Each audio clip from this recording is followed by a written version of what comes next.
We've recently combined two of America's favorite pastimes into a display here at our studio gardens.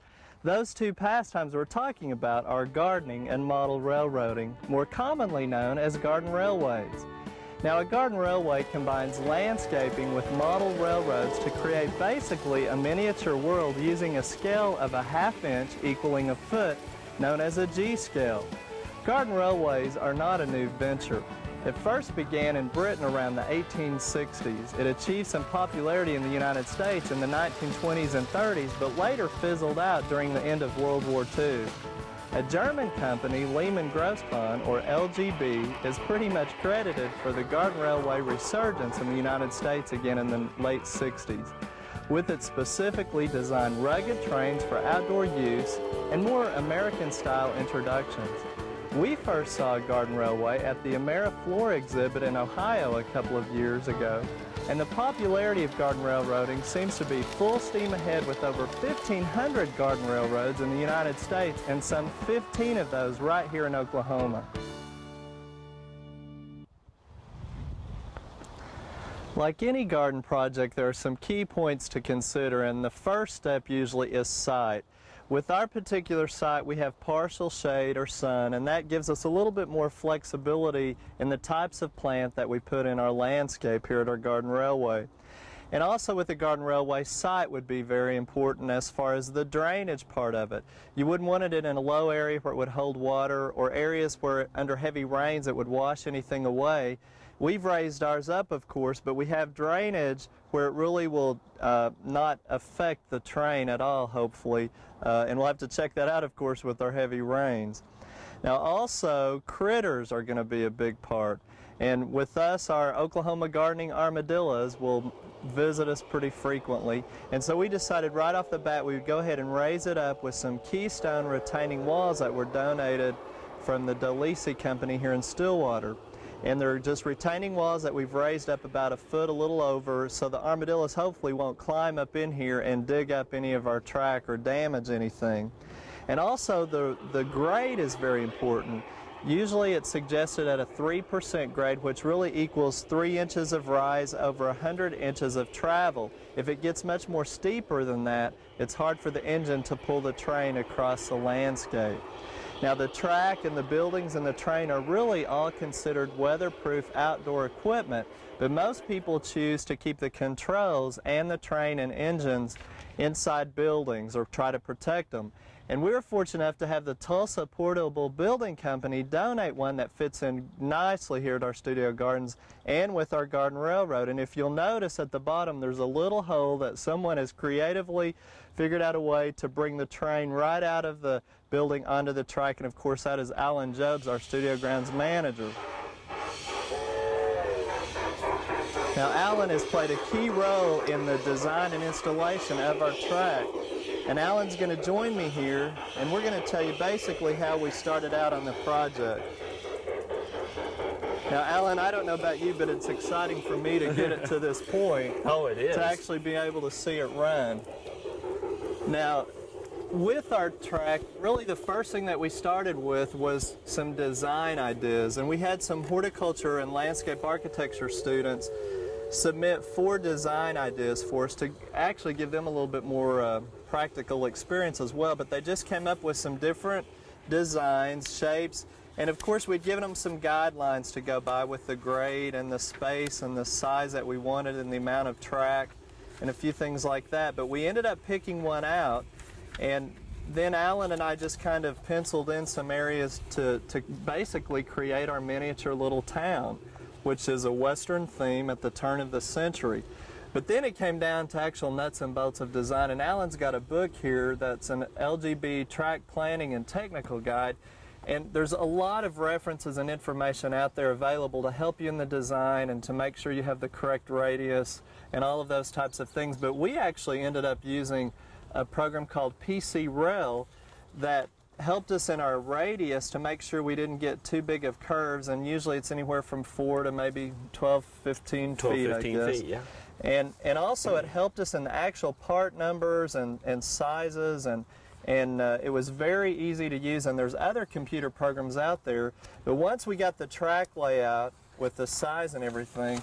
Then the landscape architecture students, again, put it in combination with a program called AutoCAD. Which is a computer-aided design.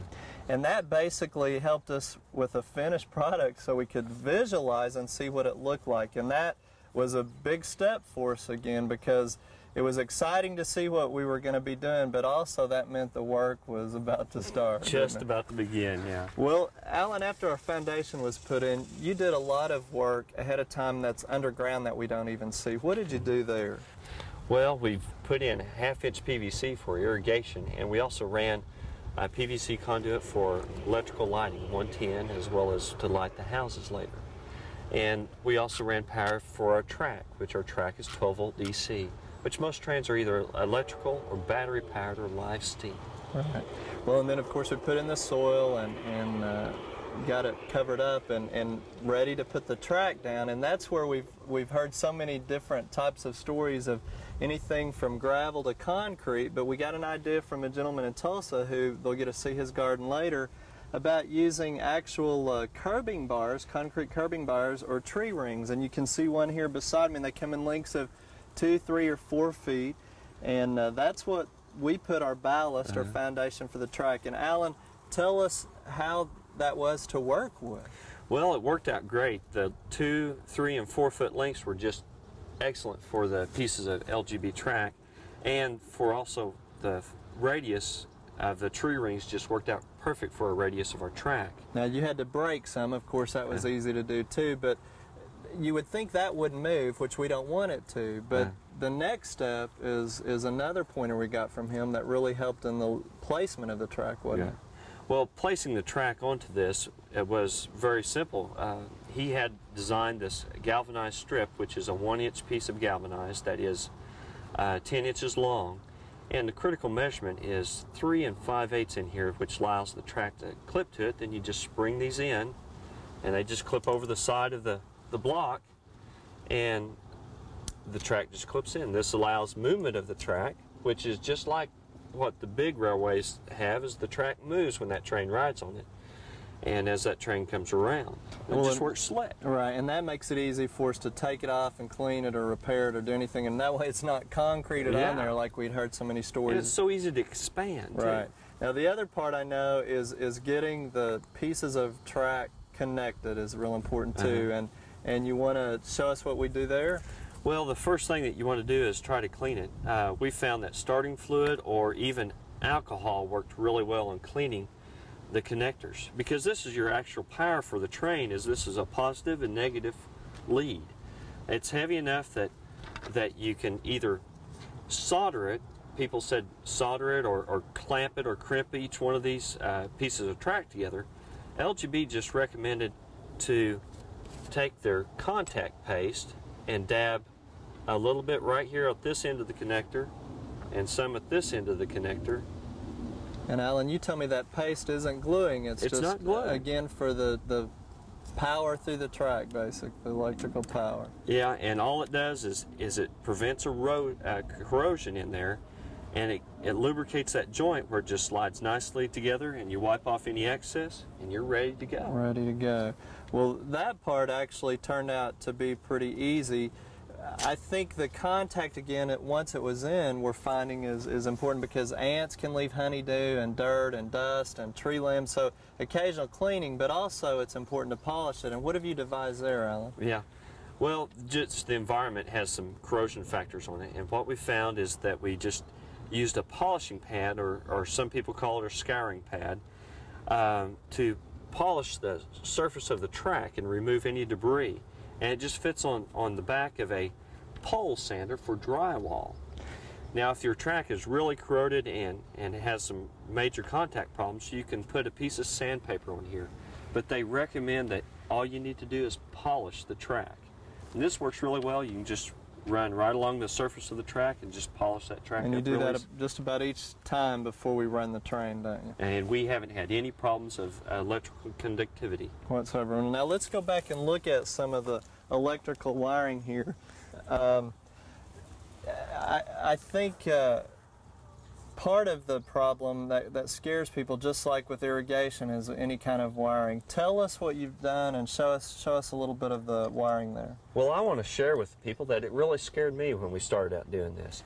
And what we have here is we have a switch which changes the direction of the train. And all it is an electrical switch that works these two pieces of rail back and forth and moves the train from either our main track or into our barn. We ran 10 wires out here, 2 to each switch. We have 5 switches, and 6 wires to 2 to each different sections of track to give it power. And the reason why we did that is so we could do some fancy things with our tracks, really easy and simple. And it took a little bit of thought, but it was real easy to do, Steve. And then you just ran all the wires in right into the building, so you operate your control from one point. So you can change any of the switches from inside the building, start the train from inside the building. Right inside the building. And of course, folks, now he's having so much fun, he plays with it all the time. But we appreciate all of Alan's hard work, and really, just like so many other projects here at the garden, once we got started, it turned out to be pretty easy. But there's still plenty more, and we'd like for you to stay tuned, because we'll be talking in the next few weeks about some of the design features, like our water garden and our tunnel and bridges and other things in the buildings. We'll also talk in detail about the plant material that we're using to show you how you can keep the landscape plant material in scale. And then we'll top it off by taking you on some tours of some other garden railroads across the state. So we encourage you to be sure and stay tuned.